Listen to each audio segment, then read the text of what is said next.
कोठवा पर बोले काग हो, कोठवा पर बोले काग हो, उड़ा दो छोटी ननदी। कोठवा पर बोले काग हो, कोठवा पर बोले काग हो, उड़ा दो छोटी ननदी।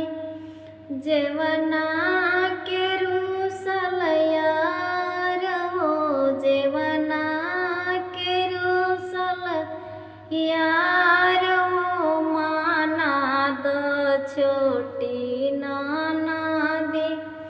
कोठवा पर बोले काग हो, कोठवा पर बोले काग हो, उड़ा दो छोटी ननदी।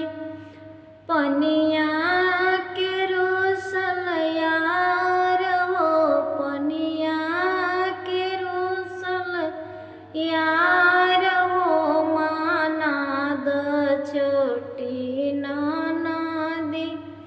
कोठवा पर बोले काग हो, कोठवा पर बोले काग हो, उड़ा दो छोटी ननदी।